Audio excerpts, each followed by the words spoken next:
Hello Charlotte, je suis ravie de te retrouver par ici pour un épisode, le premier filmé pour Yoga Alignement. Merci d'être présente et merci de m'inviter dans ton petit cocon. Comment vas-tu? Je te passe le bâton de parole. Merci, je vais bien. Je suis hyper heureuse qu'on réussisse à finalement s'organiser pour ce podcast dont on parle depuis Des plusieurs mois. mois maintenant. Ouais. Et je pense qu'on a plein de choses à se dire. On a attendu que ce soit le bon moment. Et merci pour ton invitation. Je suis hyper touchée. Bah, c'est vraiment un honneur. Donc du coup, pour vous faire une brève présentation, donc ce sera notre petit bâton de parole, puisque bah, on a un petit micro à partager. Charlotte était déjà venue justement, mais on avait fait en format audio il y a 3 ans déjà, je crois, si mes souvenirs sont bons. Et du coup, c'est vraiment un honneur de pouvoir retrouver Charlotte, où aujourd'hui on va parler un petit peu d'un sujet qui nous tient beaucoup à cœur, la sororité, l'échange, les partages entre femmes, l'aspect un petit peu des cercles, c'est tout ce que tu officies et ce qui constitue le cœur de ta mission et de ton métier, et tu le fais avec beaucoup d'amour. Et du coup, l'entrevue va porter sur ces thématiques-là, donc restez parmi nous, ça va vraiment être très chouette. Et du coup, bah, on va commencer avec une première question, un brève, pour poser les bases. Quelques mots sur toi, qu'est-ce que tu fais exactement? Euh, Comme ça, bah, on en sait un petit peu plus sur ce que tu proposes en présentiel, entre autres. Merci. Alors, je m'appelle Charlotte, j'ai 37 ans. J'évolue dans le milieu du bien-être et de la spiritualité depuis plus de 10 ans maintenant. Ce sont des grandes initiations de la vie qui m'ont poussée à aller chercher dans mes ressources pour pouvoir d'abord survivre et ensuite comprendre, en fait, de mettre du sens sur la vie, sur toutes ces initiations et dans une perspective d'évolution. Euh, je suis maman aussi de deux petites filles, une qui a 6 ans, une qui a 2 ans. Et j'organise des retraites et je crée des expériences profondes, mystiques, uniques et connectées pour que chaque femme puisse recontacter sa puissance, recontacter son essence.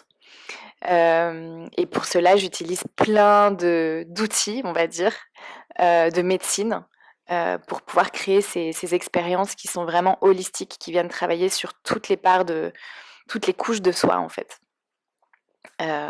Voilà. Et la sororité est une des médecines. C'est la médecine, pour moi, la médecine du lien, quoi. Ça vient travailler tellement de choses en soi que c'est vraiment une voie d'expansion et d'ouverture vers plus de sagesse et plus de douceur, en fait. Parce que je crois qu'on est dans un monde où on a grand besoin de ça. Complètement, et je pense que tu as très bien introduit en fait l'objet de notre conversation. Et du coup, bah, ma première question, c'est pour toi la sororité, qu'est-ce que cela t'évoque? De quelle manière l'amènes-tu justement dans tes espaces que tu facilites ici dans ton temple et aussi dans le cadre de retraite? On entend beaucoup parler de sororité et c'est vrai que c'est une thématique qui rejoint, recoupe plusieurs aspects, l'aspect sociologique, l'aspect philosophique, spirituel et encore beaucoup d'autres aspects. Mais du coup, par rapport à toi, la façon avec laquelle tu l'entends, tu le comprends, tu saisis ce concept et comment l'amènes-tu justement dans ce que tu proposes? Euh, alors, je crois qu'on a profondément besoin, en fait, de la sororité pour changer le monde. Voilà, c'est aujourd'hui, on est arrivé à un temps où les femmes se réveillent, où les femmes ont envie de reprendre leur pouvoir, elles ont envie de retrouver leur place dans la société, dans toutes les strates que tu viens de citer justement, et d'abord, bien sûr, dans une lutte contre le patriarcat, qui est un système qui est mis en place pour donner le pouvoir aux hommes. Et nous, on est là, on a envie de revenir en fait au front, quoi, entre guillemets. Donc il y a cette idée de combat parce que c'est un vrai combat. Euh, euh, et du coup, ben, je pense qu'on a besoin de ça pour changer le monde. Je pense qu'on a besoin de ça aussi pour remettre de l'amour en fait sur cette division qu'on nous a inculquée entre femmes depuis qu'on est toute petite à cause justement du patriarcat. Euh, et on a besoin de se soutenir entre nous, en fait, pour pouvoir, on a besoin de se comprendre, on a besoin de se reconnecter, on a besoin de créer une forme de collectif, en fait, pour pouvoir œuvrer dans ce sens-là. On va pas y arriver seul. Et donc, du coup, pour moi, les femmes ont besoin, en fait, de se retrouver, de se reconnecter. Et ça passe au travers de ce travail autour de la sororité. Donc ça, je sais pas si je réponds trop à ta question, si.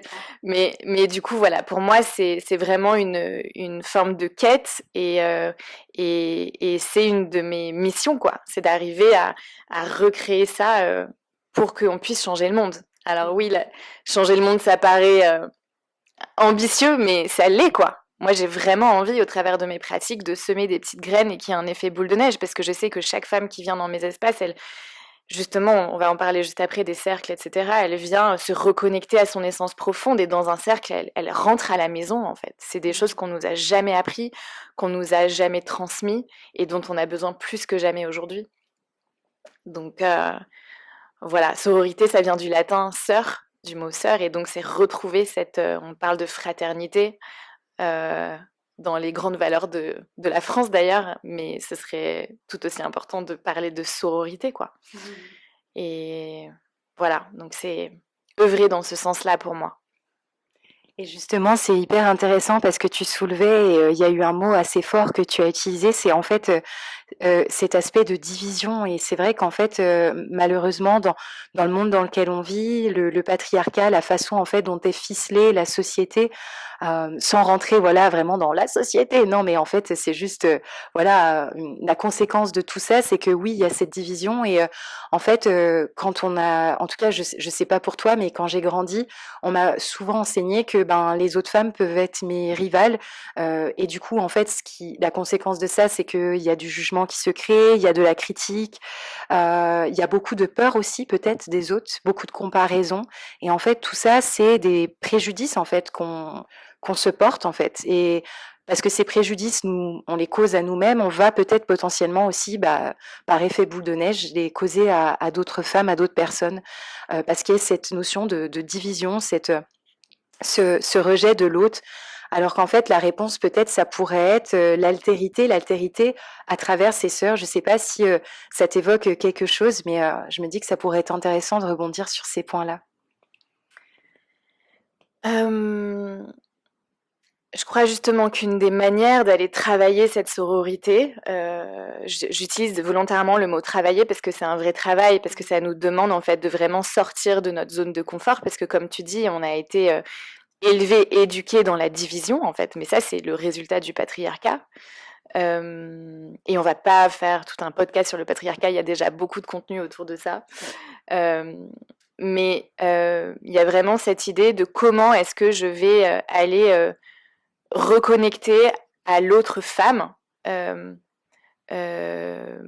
depuis quel espace je vais le faire, dans le but déjà de me sentir mieux avec moi-même et ensuite mieux avec les autres. Parce que je crois que dans les problématiques de sororité que l'on peut trouver, la problématique de base, c'est le manque d'amour de soi. Ça, c'est pour moi la base numéro 1, parce que de ça partent toutes les réactions, toutes les activations. Quand je parle d'activation, je veux dire que quand par exemple quelqu'un va nous dire quelque chose où on va se sentir jugé ou critiqué ou quoi que ce soit, ben ça s'appelle une activation. Et donc, il y a cette idée vraiment de venir comprendre ce qui se passe en soi avant d'être en réaction et de reprendre sa responsabilité dans la relation. Et cette séparation, elle nous empêche d'avancer, elle nous empêche d'être bien même avec nos mères, avec nos filles, avec le collectif, avec les gens avec qui on travaille. Et du coup, ramener en fait de l'amour sur tout ça, sur cette thématique, mais d'abord sur soi, sur l'amour de soi, c'est pour moi la base. Et comment est-ce qu'on fait ça ? Il y a plein de possibilités, mais c'est vrai que la pratique pour moi la plus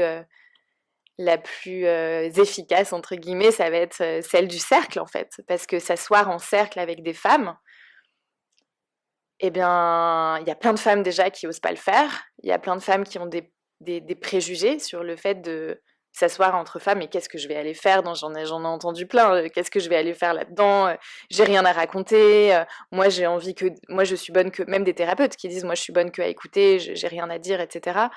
Mais en fait, il y a toute une médecine de la parole quand on s'assoit en cercle. Il y a une médecine de comment je vais me déposer, depuis quel espace.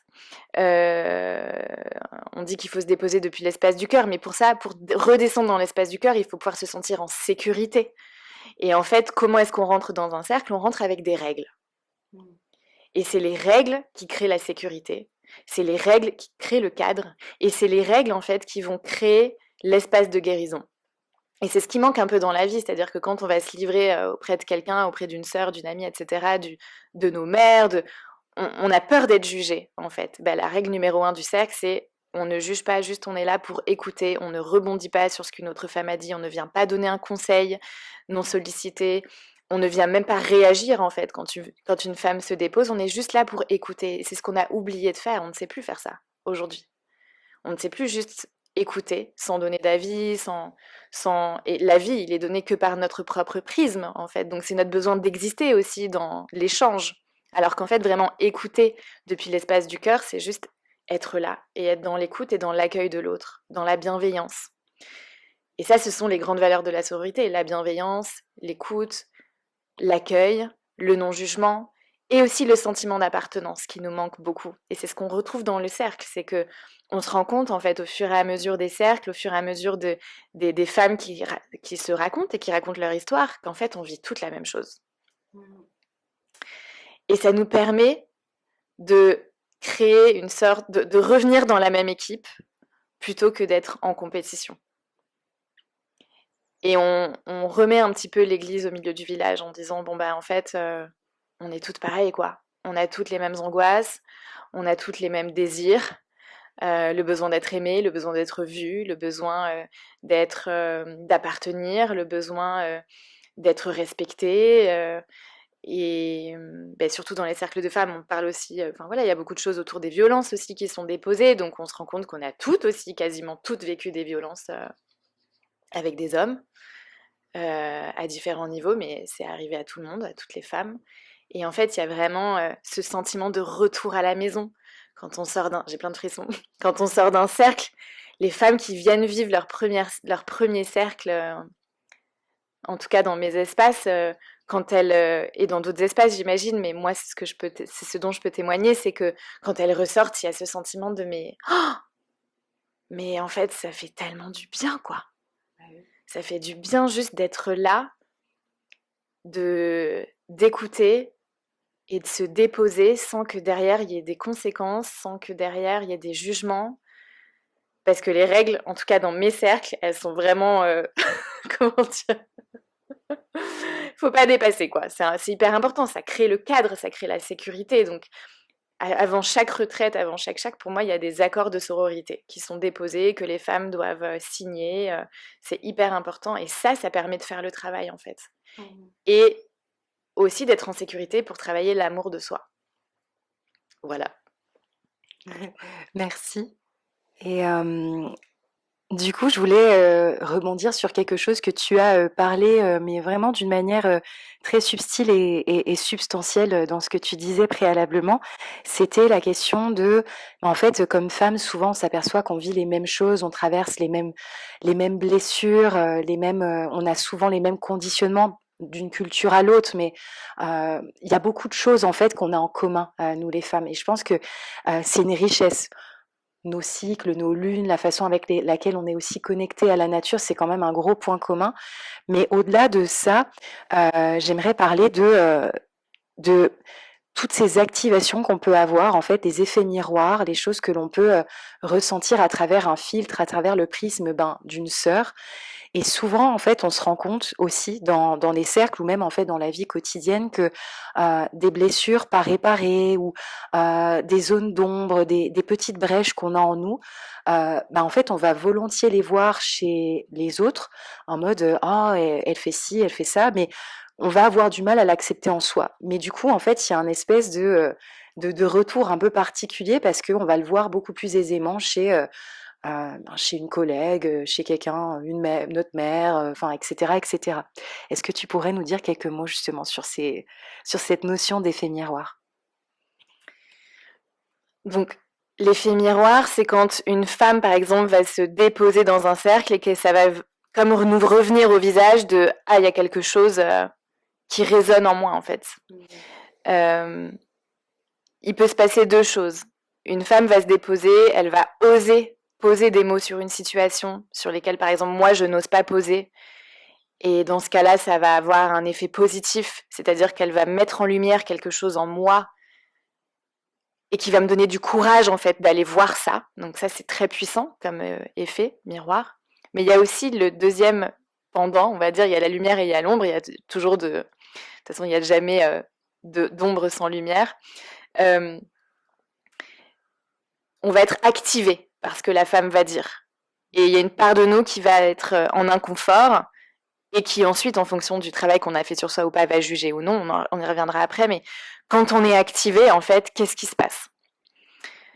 Quand quelqu'un va dire quelque chose, une femme ou un homme, et qu'elle va venir faire une sorte de résonance, en fait, dans notre histoire, ça vient parler de soi, en fait. C'est là où je parlais de reprendre sa responsabilité à 100% quand il y a un conflit ou quand il y a une activation ou quand il y a quelque chose d'inconfortable, c'est que nous sommes responsables de ce que nous ressentons. On va dire 90% parce qu'il y a aussi peut-être 10% de la manière dont c'est dit en face, parce qu'évidemment quand c'est dans la violence c'est difficile, mais il y a vraiment cette idée de venir comprendre ce qui se passe à l'intérieur de soi et de venir observer. Ça peut venir d'un manque d'amour de soi. Après, il faut aller voir la cause racine. Ça peut venir d'un conditionnement sociétal. Donc, le conditionnement, qu'est-ce que c'est? C'est une manière de voir une situation sans avoir ramené de la conscience dessus. Donc, par exemple, la société dit qu'on n'a pas le droit on ne devrait pas se balader en mini-jupe, par exemple. Ce genre de choses. Ou ça va être, et c'est là le plus important, en résonance avec une blessure de notre enfance. Et ça, on a du mal à le reconnaître parce qu'en fait, déjà, il faut avoir fait un gros travail autour de la reconnaissance de ces blessures qui, donc je vous invite à lire le grand classique de Lise Bourbeau, Les 5 blessures de l'âme. Ouais. Et la guérison des 5 blessures. Voilà, aussi, exactement. Donc ça, c'est puissant cet ouvrage. le grand basique qui permet d'identifier en fait d'où ça vient. Souvent, ça vient de nos figures d'attachement, nos parents, mais aussi d'autres figures d'attachement. Et du coup, cette blessure, tant qu'elle ne sera pas vue, traitée, et dont on n'aura pas compris les mécanismes que l'on met en place pour ne plus la ressentir, eh bien, elle nous sera renvoyée dans le visage jusqu'à ce qu'on comprenne, en fait. Mmh.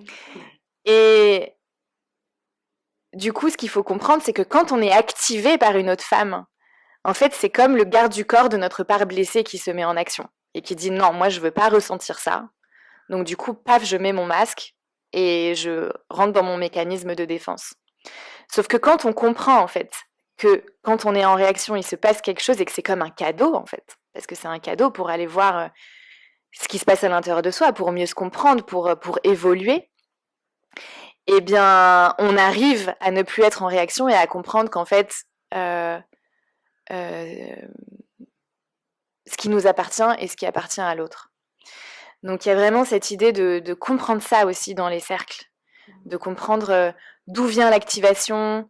C'est vraiment une invitation que je leur donne à chaque fois, c'est-à-dire que je leur dis, dès que vous êtes activé par une autre femme, il faut aller comprendre qu'est-ce qui, dans votre histoire, fait que vous êtes activé, parce que ça n'appartient pas à l'autre. C'est votre histoire. Il y a des femmes qui vont être activées par certaines et d'autres non, en fait. Et ça parle juste de soi et de son histoire. Mais si je ressens une blessure d'abandon ou de rejet, ou je me sens rejetée par une femme, ça parle de moi. Qu'est-ce qui, dans mon histoire, vient me montrer qu'à un certain âge, j'ai été rejetée, et quel est le mécanisme, et quel est le besoin non satisfait, en fait. Parce que derrière chaque inconfort, il y a un besoin non satisfait de l'enfance. Et c'est ça qu'on veut aller voir. Et donc c'est très intéressant parce que quand on arrive une fois dans une retraite, j'ai eu l'élan de Et on est vraiment allé loin dans la sororité parce que j'ai invité les femmes qui étaient inconfortables avec d'autres femmes à s'asseoir ensemble et à aller voir ce qui se passe. Et il y en a au début, elles ne pouvaient même pas se regarder tellement elles étaient activées l'une par l'autre. Oh, wow. Ouais. Donc c'était très dur de leur dire, mais elles avaient envie, avec leur courage, d'aller voir, ok, qu'est-ce qui fait que je suis si inconfortable en face d'elles. En plus, elles n'arrêtaient pas du coup, enfin c'était la loi de la manifestation, ça n'arrêtait pas de s'activer jusqu'à ce qu'on aille briser la glace en fait. Et en fait, c'était fou de voir que dans la communication au travers du cœur et au travers une certaine technique qui s'appelle la technique Imago, que j'ai énormément pratiquée et que je travaille avec pour travailler la sororité justement en retraite, eh bien, elles comprennent qu'en fait ça leur appartient à elles et que l'autre n'est juste qu'un miroir en fait de ça. Et donc les femmes, et c'est très important cette phrase, les femmes qui viennent nous mettre dans l'inconfort, qui viennent activer des choses chez nous, qui viennent nous mettre dans des états de colère, de frustration, ce sont des cadeaux pour que nous puissions aller vers plus de sagesse. Vraiment. Après, on a toujours le discernement de dire, bah, cette femme, par exemple, vraiment, sa fréquence ne matche pas, c'est trop violent pour moi, et dans ce cas-là, je peux mettre une limite, mais elle est consciente, en fait. C'est juste une histoire de conscience. Voilà. Et du coup, c'est vrai qu'il y a une distinction. En fait, la distinction entre mettre une limite et rejet, elle est vraiment très fine et c'est même, ça peut être très pernicieux. En fait, c'est là que c'est important de poser ses propres bases, mais en ayant, comme tu as employé le mot, la conscience, quoi. Et du coup, en fait, ça me fait penser à une chose, donc cette notion d'activation que tu as très bien expliquée, les effets miroirs, en fait, ça renvoie à une notion, c'est celle de, tu l'as un peu évoqué, de responsabilisation en fait. Une responsabilisation en termes de, ok, vis-à-vis de telle personne, vis-à-vis de telle situation, j'ai une tendance à me sentir comme ceci, comme cela, il y a telles émotions qui refont surface, pourquoi? Alors c'est sûr que c'est vraiment, on rationalise beaucoup, mais j'ai le sentiment qu'avec aussi un peu de temps et en ouvrant son cœur, je pense aussi que ça demande un peu de lâcher prise aussi sur pourquoi en fait on s'accroche à, à telle chose ou à tel comportement ou à tel pourquoi on est piqué sur certaines choses. Enfin, je sais pas si tu vois où je veux en venir, mais en gros, ça renvoie à beaucoup de ok, je vais laisser tomber un peu mon jugement aujourd'hui. Je vais essayer mon maximum pour essayer, enfin, pour en conscience apprendre à mieux cerner l'autre et apprendre a fortiori à mieux me cerner, parce qu'en fait, ce que je vois en l'autre, c'est ce que je veux pas nécessairement voir en moi. Tu as utilisé très justement le rapport entre ombre et lumière. Alors, on est dans un monde où, pourquoi ne pas composer parfois aussi avec un peu de nuance, mettre de la nuance. C'est pas évident, mais ça peut être très important dans un cadre de travail comme ceci. Je sais pas ce que tu en penses, mais Mmh.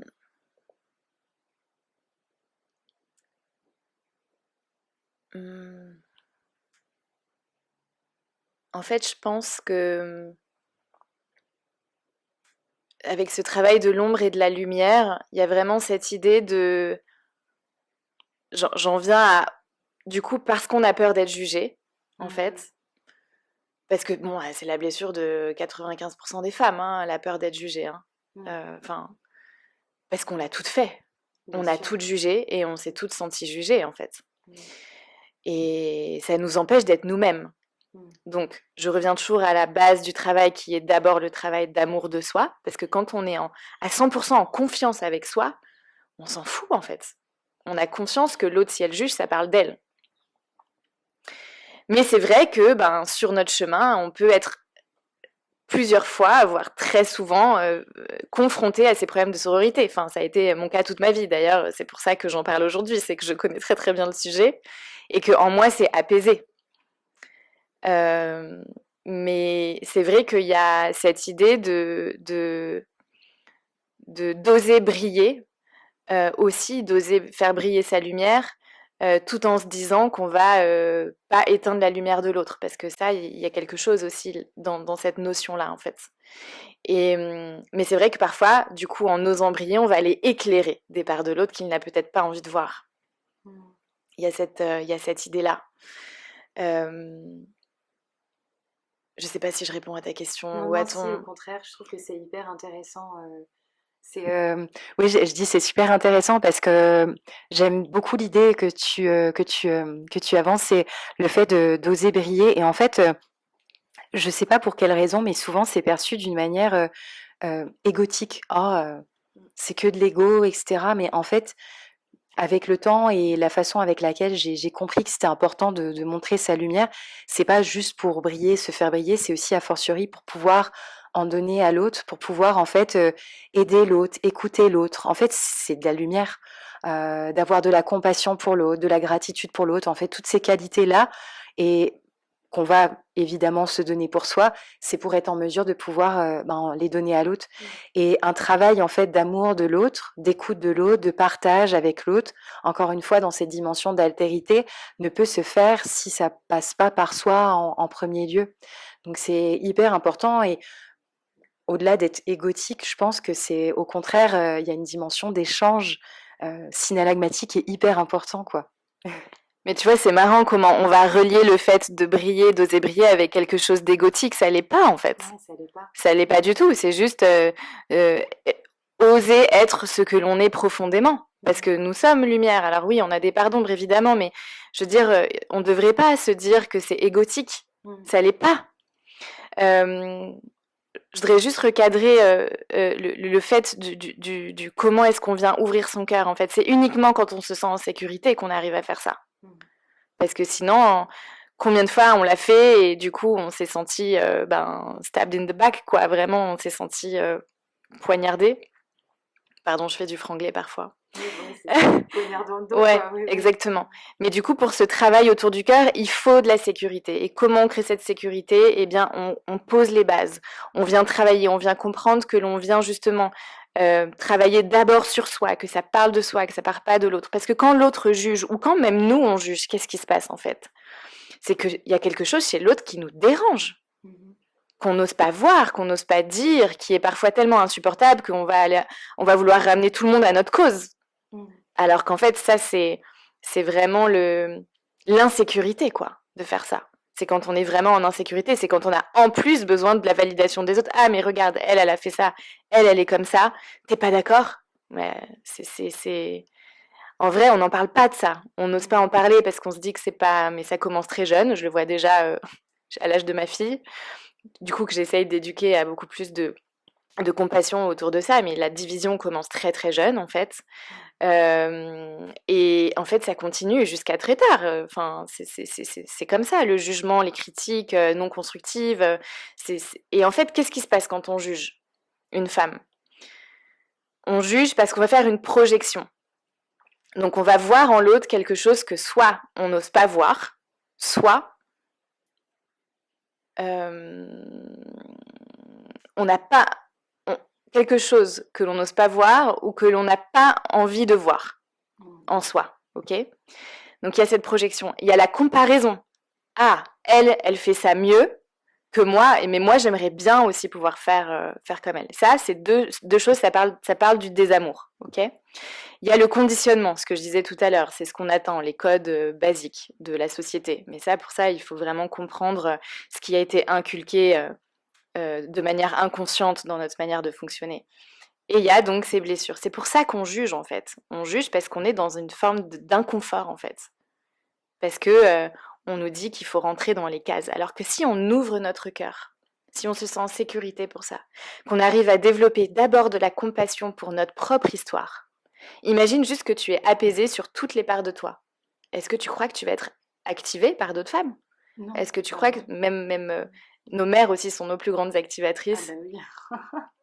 Mais ce sont nos plus grandes enseignantes aussi, comme nos filles. Mais il y a vraiment ça, c'est si on se sent en sécurité, nos mères, on a toujours peur qu'elles nous jugent, en fait. Moi, je le vois, la personne à qui je suis le plus en réaction, c'est ma mère. Bah, c'est pareil. Parce qu'en fait, j'ai peur qu'elle me juge. J'ai peur qu'elle juge que je sois pas une bonne mère. J'ai peur qu'elle me... Mais parce que je l'admire et parce que j'ai cette attente. Alors que si j'arrive à me sentir en sécurité, à ramener de l'horizontalité. C'est ça dont je voudrais parler aussi, de l'horizontalité dans le lien. À me dire qu'on est sur le même niveau. C'est ça qu'on crée dans les cercles, c'est être sur le même niveau. C'est pas quand je facilite un cercle, moi, je suis au même niveau que les autres. Je me dépose au même niveau que les autres. Juste, j'ai la casquette de facilitatrice pour sécuriser l'espace, mais sinon, je suis au même niveau. Et c'est ça qui fait que tout va pouvoir se déployer, en fait. C'est la clé, quoi. C'est l'horizontalité au travers du cœur, au travers de la compassion, au travers de l'approche. C'est ça qui va créer ça et qui va justement petit à petit faire en sorte qu'on soit de moins en moins, qu'on soit de plus en plus dans l'amour les unes avec les autres. Il y a certainement peut-être plein d'autres angles que des féministes vont aborder sous d'autres thématiques, parce que là, on ne traite pas aussi... il y a plein de sujets autour de la sororité qu'on ne traite pas dans ce podcast, mais pour moi, la base, elle est là, elle est dans le cœur, en fait. Et quelles sont les blessures du cœur? Quels sont les conditionnements?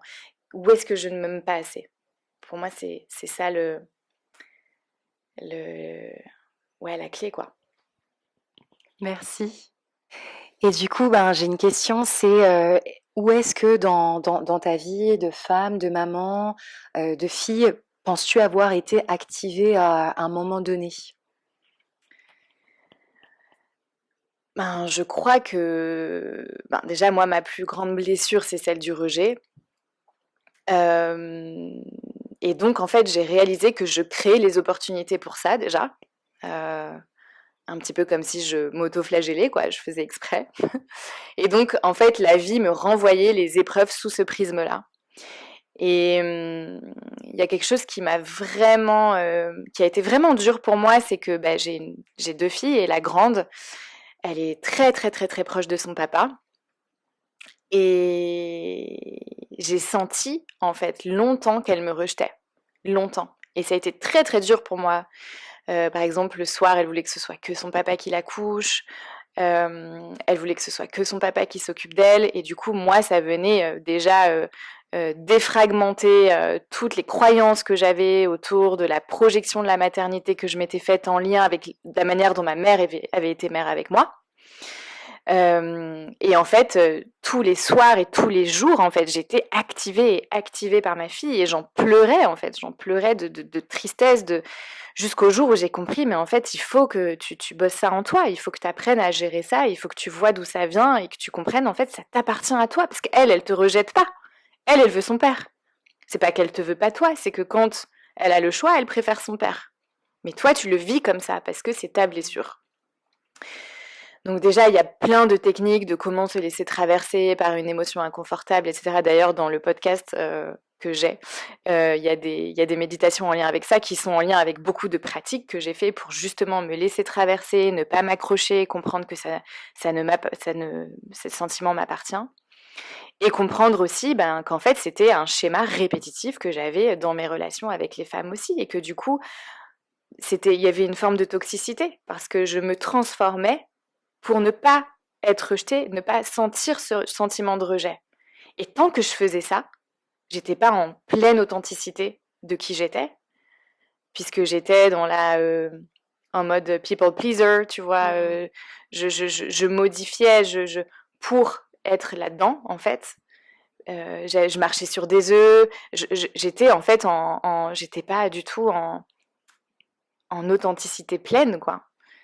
Et une fois que j'ai compris ça, maintenant je vois, en fait. Quand je vois parce que la blessure, en fait, on la voit, on la comprend, on la transcende, mais elle est toujours là.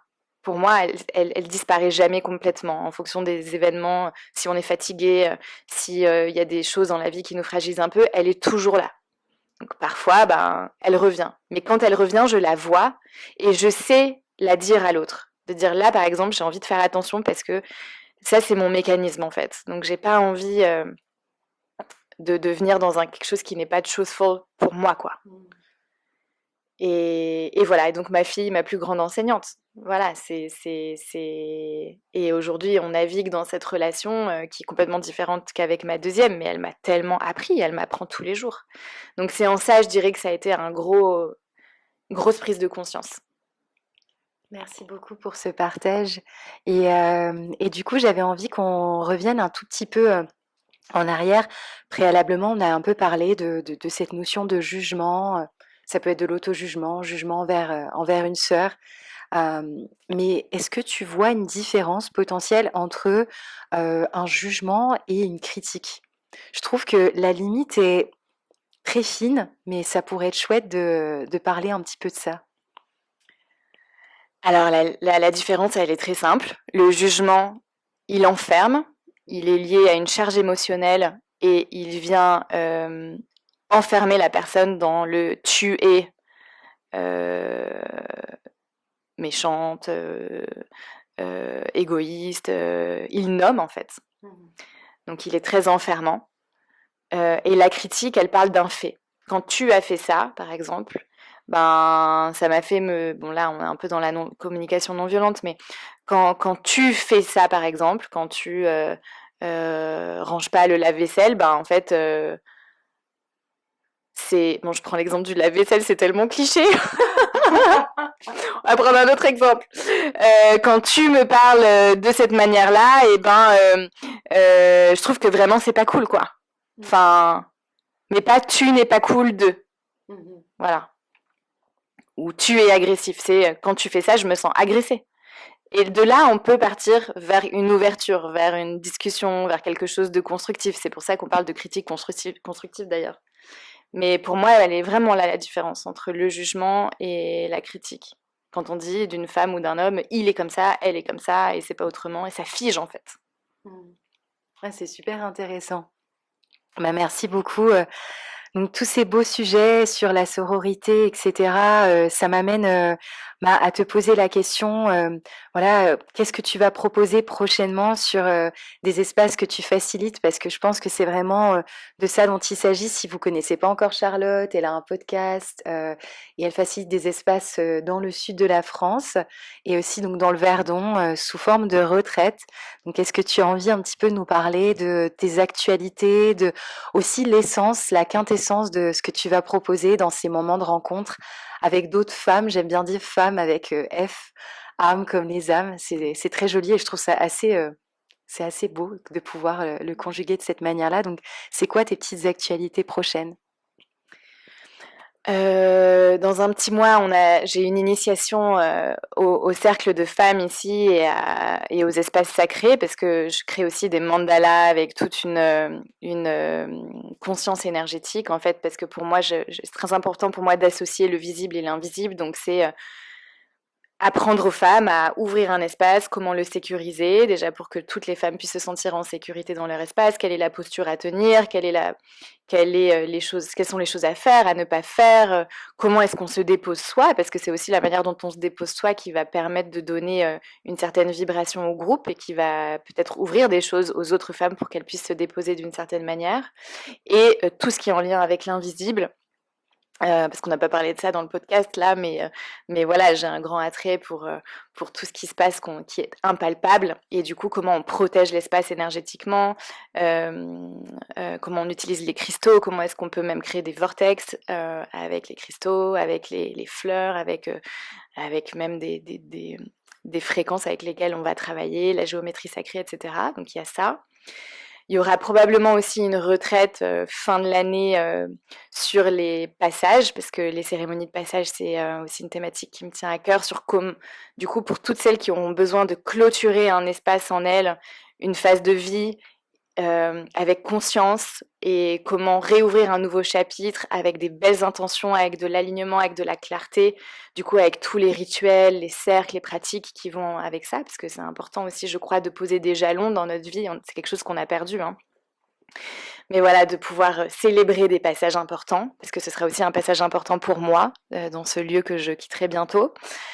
Et il y aura une retraite sur la sororité au mois de mars à Casa Olta dans les Gorges où là vraiment on va en immersion pendant 4 jours avec toute une phase de préparation énergétique, des questionnements sur soi, une préparation avant, le pendant en présentiel et l'après, que je fais d'ailleurs même pour les 2 autres retraites dont je viens de parler. Parce que pour moi, c'est important voilà, de faire un gros nettoyage avant d'arriver en conscience sur une vraie problématique. Et donc la sororité, voilà, on va parler de tous ces sujets dont on vient de parler pendant la retraite et ça va être très beau.